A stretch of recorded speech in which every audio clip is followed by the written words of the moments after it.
Hello everyone, good morning. आप सभी लोगों का बहुत बहुत स्वागत है आज के इस हमारे क्लास में। तो सभी लोग जल्दी से जुड़ जाइए, एक बार क्लास को शेयर कर देंगे, ठीक है। और आज के क्लास में हम लोग टॉप 15 प्रश्नों को देखेंगे। सारे प्रश्न इंपॉर्टेंट रहेंगे, तो सभी लोग जुड़िए। जो लोग भी क्लास में पहली बार जुड़े हैं, एक बार क्लास को शेयर कर दीजिए, ठीक है। एंड चैनल को यदि आपने अभी तक सब्सक्राइब नहीं किया है तो प्लीज चैनल को सब्सक्राइब करेंगे एंड बेल आइकन को प्रेस करेंगे, ताकि वीडियो को नोटिफिकेशन डेली आप सभी लोगों को मिल सके, ठीक है। ये जो क्लासेस हमारी चल रही है ना, 15 क्वेश्चंस का सीरीज है वो भी, ठीक है।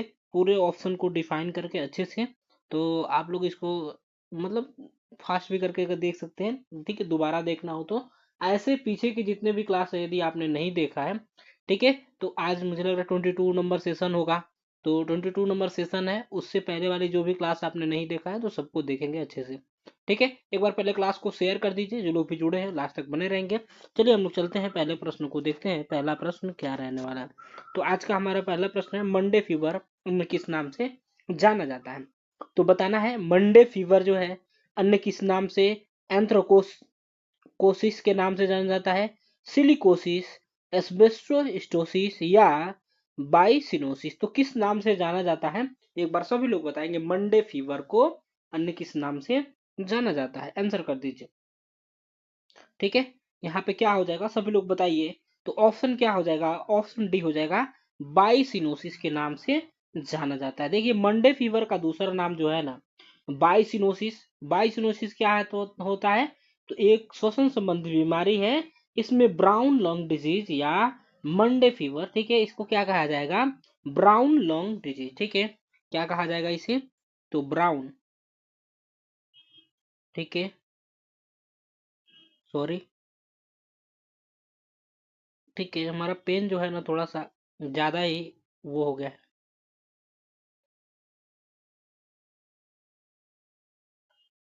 ठीक है, ज्यादा ही मोटा हो गया, इसको पतला कर लेते हैं, ठीक है। तो इसका क्या हो जाएगा यहाँ पे राइट आंसर, ठीक है। इसे क्या कहेंगे, तो ब्राउन कहा जाएगा, ठीक है दोस्तों। क्या कहा जाएगा यहाँ पे, तो ब्राउन लॉन्ग डिजीज, ठीक है। ब्राउन लॉन्ग डिजीज या मंडे फीवर के नाम से जाना जाता है। यह एक पर्यावरणीय बीमारी है जो मुख्य रूप से कपड़ा उद्योग में काम करने वाले लोगों को होता है, ठीक है। क्या होता है, तो पर्यावरणीय बीमारी जो कपड़ा उद्योग में काम करते हैं ना उनमें ज्यादा होता है। यह बीमारी कपास, भांग और सन की धूल के संपर्क में आने से होता है, ठीक है। इसमें क्या होता है, तो सांस लेने में दिक्कत होता है बाइसिनोसिस में, छाती में जकड़न होता है, कफ या बलगम के साथ खांसी होता है। ध्यान रखिएगा ये सब चीजें, ठीक है।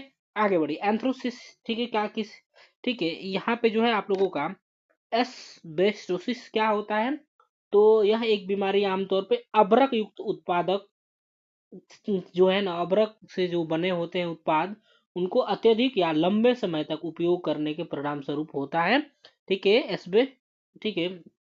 और सिलिकोसिस देखने यहाँ पे, सिलिकोसिस कैसे होता है, तो ये भी एक प्रकार की फेफड़ों की बीमारी है। यह सिलिका हाइड्राइड या सिलिका के छोटे छोटे कणों को सांस के जरिए अंदर जब जाता है ना तो ये होता है, ठीक है। एंथ्रोकोसिस क्या होता है, तो कोयले के कण या धूलों के कण के अंदर लेने से, यानी कि जो लोग भी कोयले में रहते हैं तो उनके अंदर जो जाएगा, ठीक है, तो उससे क्या होगा, जो कण जाएगा अंदर ना उसके वजह से क्या होगा, एंथ्रोकोसिस, ठीक है। तो चारों समझ में आ गया, ठीक है। लेकिन यहाँ पे मंडे फीवर का नाम अलग है सारा, ठीक है, जो है ना सांस से होने वाली बीमारी है, ये चीजें ध्यान रखना है। एंथ्रोकोसिस कोयले की धूल के कणों को अंदर जाने से होगा, ठीक है, ध्यान रखिएगा। तो ये सभी चीजें आप लोगों को समझ में आया होगा, ठीक है। ये कोयले से होगा, ठीक है। ये जो है आप लोगों का सिलिका हाइड्राइड से होगा, सिलिकोसिस। एंड एस्बो, ठीक है, एस्बेस्टोसिस किससे होता है, तो ये जो अभ्रक युक्त, ठीक है, जो भी उत्पाद होते हैं उनको ज्यादा यूज करने से होता है। आगे बढ़ेंगे, बताएंगे दीर्घकालीन दस्त रोग का कारण क्या है। दीर्घकालीन दस्त रोग का कारण क्या है, सभी लोगों को बताना है। यहाँ पे क्या हो जाएगा, ठीक है, कोरिनोबैक्टीरियम डिप्थीरिया है, आती परजीवी है, कैंडिडा एल्बिकन्स है, या माइक्रोबैक्टीरियम ट्यूबरकुलो, ठीक है, ट्यूबरकुलाई है। तो यहाँ पे क्या हो जाएगा दोस्तों, सेकंड का क्या हो जाएगा, ऑप्शन बी हो जाएगा, आती परजीवी जो है ना, ठीक है। आती परजीवी जो दीर्घकालीन दस्त रोग का कारण क्या होता है, यह जो है पाचन नली में रहने वाला एक जीव होता है। यह परजीवी जानवरों के शरीर में दूषित भोजन या पानी के सेवन से या त्वचा के जरिए प्रवेश करता है, ये चीजें ध्यान रखना है, ठीक है। आगे बढ़िए। देखिए कोरियोनोबैक्टीरियम डिप्थीरिया को ऐसे क्या होता है, एक बैक्टीरिया है जो कि डिप्थीरिया नाम की बीमारी, ठीक है, इसके कारण क्या होता है, तो डिप्थीरिया होता है, ध्यान रखिएगा क्या होता है, ठीक है, डिप्थीरिया, ठीक है, इसके कारण क्या होता है दोस्तों, तो इसके वजह से क्या होता है, डिप्थीरिया होता है, जो सांस लेने में दिक्कत, दिल का दौरा, पक्षघात और मौत का कारण भी यह बन सकता है, यहाँ पे ध्यान रखिएगा, ठीक है। कैंडिडा, ठीक है, अल्बिकंस जो है आप लोगों का, कैंडिडा अल्बिकंस एक प्रकार का, ठीक है, अवसरवादी रोगजनक खमीर है, जो कि मानव आंतों के वनस्पति का एक सामान्य सदस्य होता है। माइक्रोबैक्टीरियम ट्यूबरकुलोसिस क्या है, तो एक जीवाणु है, जिससे क्या होता है, तपेदिक या टीबी होता है, क्या होता है इससे, तो टीबी होता है, ये चीज ध्यान रखना है, क्या होता है इससे, टीबी होता है दोस्तों, ठीक है। चलिए आगे बढ़ेंगे हम लोग, नेक्स्ट क्वेश्चन को देखिए, अगले प्रश्न को देखेंगे, बताइए यहाँ पे क्या हो जाएगा, दहन द्वारा प्राप्त नहीं होने वाला वायु प्रदूषक, यानी कि दहन क्या, तो जलता है ना जो चीज, उससे कौन सा नहीं प्राप्त होता है वायु प्रदूषक, आप लोगों को बताना है, ठीक है, दहन के द्वारा कौन सा वायु प्रदूषक, carbon dioxide, nitrogen dioxide, ammonia या सल्फर डाइऑक्साइड, तो यहाँ पे क्या हो जाएगा दोस्तों, ऑप्शन सी हो जाएगा, अमोनिया जो होता है ना, ठीक है, अमोनिया जो कि दहन के द्वारा नहीं प्राप्त होता है, ठीक है, यहाँ पे ऑप्शन के अकॉर्डिंग, ठीक है, यह एक तीक्ष्ण गंध वाली दहन, ठीक है, रंगहीन गैस होता है, यह हवा से हल्की होती है तथा वाष्प के घनत्व से ज्यादा होगा, ठीक है, यहाँ पे ध्यान रखिएगा, यह अति विषैला होता है, अमोनिया गैस जो होता है ना, अति विषैला होता है, और सभी पाए जाते हैं, कार्बन डाइऑक्साइड पाया जाता है, nitrogen dioxide and sulphur dioxide, जो कि दहन में पाया जाने वाला वायु प्रदूषक है। आगे बढ़िए, नेक्स्ट क्वेश्चन को देखेंगे, सभी लोग बताएंगे चकत्तो यानी कि रेसेस की सभी अवस्थाएं एक साथ दिखाई देती हैं, तो किस में दिखाई देगा, आप लोगों को बताना है, चकते जो होते हैं ना, ठीक है, एक साथ किस में दिखाई देते हैं, टाइफाइड में, स्मॉल पॉक्स में, मिजल्स में या चिकन पॉक्स में, तो यहाँ पे सभी लोग जल्दी से एक बार बताइए क्या हो जाएगा, फोर्थ का आंसर करिए, तो ऑप्शन डी हो जाएगा, चिकन पॉक्स में हो जाएगा, ध्यान रखिएगा, यानी कि चकते रेसे सभी की सभी अवस्थाएं एक साथ, यानी कि दिखाई तो देखिए चकते तो सभी में दिखाई देंगे, लेकिन सभी अवस्थाओं की बात किया जा रहा है यहाँ पे, तो चिकन पॉक्स में दिखाई देता है, ध्यान रखिएगा, चिकन पॉक्स जिसे क्या कहा जाता है, तो छोटी माता, ठीक है, छोटी माता,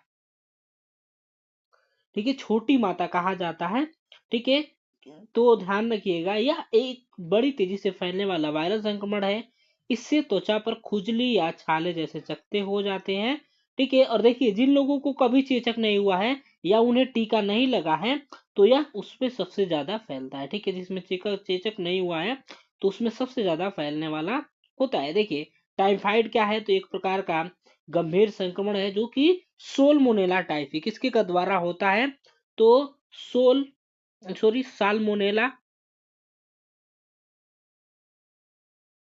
ठीक है, साल्मोनेला टाइफी के कारण होता है, ठीक है, साल्मोनेला टाइफी बैक्टीरिया की वजह से होता है, यह आंत और खून में फैलता है, टाइफाइड बुखार का लक्षण धीरे धीरे, ठीक है, शुरू होता है, और इसमें तेज बुखार होता है, पेट दर्द होता है, सिर दर्द, थकान और कमजोरी जैसे लक्षण दिखते हैं, ये सभी चीजें ध्यान रखना है। स्मॉल पॉक्स, ठीक है, पता है ये सभी लोगों को।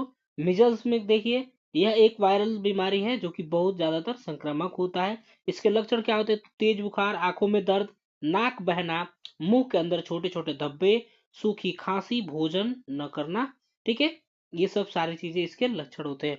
चलिए तो हम लोग आगे बढ़ेंगे, नेक्स्ट क्वेश्चन को देखेंगे, फिफ्थ नंबर बताएंगे, निम्नलिखित सभी कारकों में से इपिडेमियोलॉजिकल ट्रायल, ठीक है, क्या महामारी विज्ञान त्रय जिसे कहा जाता है इपिडेमियोलॉजिकल, ठीक है, ट्रायड तो बताना है, में से एजेंट है, तो बताइए यहाँ पे क्या हो जाएगा, एजेंट सम्मिलित है, मानकीकृत, ठीक है, मानकीकृत दरें, कारक मेजबान वातावरण, दरें, अनुपात एवं समानुपात, ठीक है, इंसिडेंस, प्रीवेलेंस एवं रोग का ट्रेंड, तो यहाँ पे सभी लोग बताएंगे फिफ्थ का राइट आंसर क्या हो जाएगा दोस्तों, फिफ्थ का राइट आंसर ऑप्शन बी हो जाएगा, कारक मेजबान और वातावरण जो है ना, ठीक है, कारक मेजबान और वातावरण एपिडेमियोलॉजिकल ट्राइड में सम्मिलित होते हैं, यानी महामारी बिगड़ा, ठीक है, महामारी जो होता है ना, एपिडेमिक, ठीक, जिसे कहा जाता है एपिडेमिक, उसे महामारी कहा जाता है, तो इसमें एजेंट, मेजबान और पर्यावरण, यानी कि सेम कहा जा रहा है यहाँ पे, कारक जो कारण जो होता है, मेजबान और वातावरण शामिल होते हैं, ये तीनों कारक मिलकर बीमारी के प्रसार में योगदान करते हैं। ठीक है, क्या करते हैं, तो बीमारी के प्रसार में योगदान करते हैं। जैसे कि कोविड में मान सकते हैं आप लोग। ठीक है, एक कारण आया, वायरस आया, ठीक है, और मेजबान काफी लोगों में फैला, और जैसा वातावरण बना रहा, ठीक है, वातावरण के द्वारा फैलता रहा, तो ये सभी चीजें होते हैं। ठीक है, तो ये चीजें ध्यान रखना है। ठीक है, यह क्या कारक क्या होता है, तो यह बीमारी के कारण होता है, जैसे कि वायरस या बैक्टीरिया के कारण होगा। ठीक है, मेजबान क्या होगा, तो वह इंसान या जानवर जो बीमारी के प्रति संवेदनशील होता है। देखिए, पहले वायरस आया, फिर मेजबान के पास आया, ठीक है, फिर वातावरण, ठीक है, इसे वायु, मिट्टी, जल या ठीक है जलवायु परिवर्तन या अन्य कारकों में शामिल होता है। तो ये सभी चीजें आप लोगों को समझ में आ गया होगा। ठीक है, तीनों अच्छे से समझ में आ गया, क्लियर हो गया। ठीक है, यानी कि देखिए ठीक है, कारण कौन होता है, यानी कि एजेंट भी इसे कह सकते हैं, जिसमें क्या होता है, वायरस आया या बैक्टीरिया आया, ठीक है, कारण हो जाएगा वो, जिसके कारण हुआ। ठीक है, और मेजबान कौन होगा, वह इंसान या जानवर जो बीमारी के प्रति संवेदनशील, यानी कि जिसमें जानवर में फैलता है, मान लीजिए कि मनुष्य में फैलता है। एंड अगला क्या होगा, वातावरण जो है ना, ठीक है, यानी कि वायु के द्वारा कोविड वायरस फैला। ठीक है, वायु में, ठीक है, एक दूसरे को फैला। ठीक है, तो उसे वातावरण समझ में आ गया अच्छे से आप लोगों को। चलिए, तो हम लोग आगे बढ़ेंगे, नेक्स्ट क्वेश्चन को देखेंगे। 6ठे नंबर को देखिए, काली खांसी किसके कारण होती है, काली खांसी किसके कारण होती है, तो सभी लोग यहाँ पे जल्दी से बताएंगे क्या हो जाएगा। ठीक है, सभी लोग जल्दी से बताएंगे। ठीक है, तो क्या हो जाएगा यहाँ पे, ऑप्शन डी हो जाएगा। ठीक है, यहाँ पे क्या हो जाएगा, ठीक है, पर्टूसिस बेसिलस हो जाएगा राइट आंसर यहाँ पे, ध्यान रखिएगा। जिसके कारण क्या होता है, तो पर्टूसिस बैक्टीरिया जो होता है, क्या होता है, इसे क्या, किस नाम से जाना जाता है, तो बार्डेटेला पर्ट्यूसिस के नाम से जाना जाता है। बार्डेटेला पर्ट्यूसिस के नाम से जाना जाता है, एक प्रकार का बैक्टीरिया है। ठीक है, जिससे क्या होता है, तो काली खांसी नामक बीमारी का कारण बनता है। ठीक है, ये चीजें ध्यान रखना है। और यह बैक्टीरिया जो है संक्रमित व्यक्ति के मुंह, नाक और गले में पाया जाता है। ठीक है, यह बैक्टीरिया खांसने या छींकने के दौरान निकलने वाली बूंदों के जरिए फैलता है। चलिए, ठीक है, आगे बढ़ेंगे। ठीक है, ये क्या होता है आपका, गैर विशिष्ट जीवाणु जनित संक्रमण क्या होता है, तो एक प्रकार का वायरल, ठीक है, वायरल संक्रमण का एक प्रकार है। यह तब वायरल संक्रमण तब होता है जब शरीर में हानिकारक वायरस बढ़ जाता है। ठीक है, ध्यान रखिएगा, जब हानिकारक वायरस बढ़ेगा तब। ठीक है, वेरिसोला जोस्टर वायरस जो कि चिकन पॉक्स के कारण बनता है।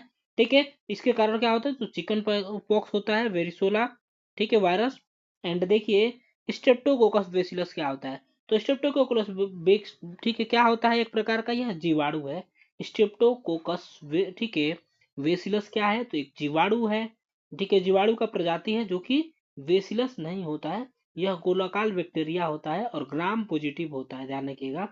ठीक है, तो ये चीजें ध्यान रखना आप लोगों को इसके बारे में। स्ट्रेप्टोकोकस क्या करता है, तो कुछ प्रजातियां जो है कि श्वसन और आंत पथ में बिना किसी नुकसान के रहती हैं, ये चीजें ध्यान रखना है। चलिए, आगे बढ़ेंगे, नेक्स्ट क्वेश्चन को देखेंगे। 7 नंबर बताएंगे, मेरुदंड की साइड टू साइड वक्रता को कहा जाता है, तो बताइए सभी लोग क्या कहा जाता है, मेरुदंड के साइड टू साइड वक्रता को, ठीक है, कुबड़ापन कहा जाएगा, पार्श्व कुब्जता, ठीक है, डिस्प्लेसिया या एपीफिसिस। तो सभी लोग जल्दी से बताइए यहाँ पे क्या हो जाएगा, आंसर करिए। तो क्या हो जाएगा, 7 का ऑप्शन क्या हो जाएगा, पार्श्व कुब्जता कहा जाता है, ऑप्शन बी हो जाएगा दोस्तों। ठीक है, पार्श्व कुब्जता हो जाएगा, यानी कि क्या होता है, ठीक है, स्केलियोसिस, ठीक है, अक्सर यौन से, ठीक है, ये क्या होता है, जिसे पार्श्व कुब्जता, जिसे क्या कहा जाता है, तो स्कोलियोसिस कहा जाता है। यह जो है अक्सर यौवन से ठीक पहले ही विकास की गति के दौरान होता है, जब विकास होता रहेगा उससे पहले ये होता है, ध्यान रखिएगा, पार्श्व कुब्जता।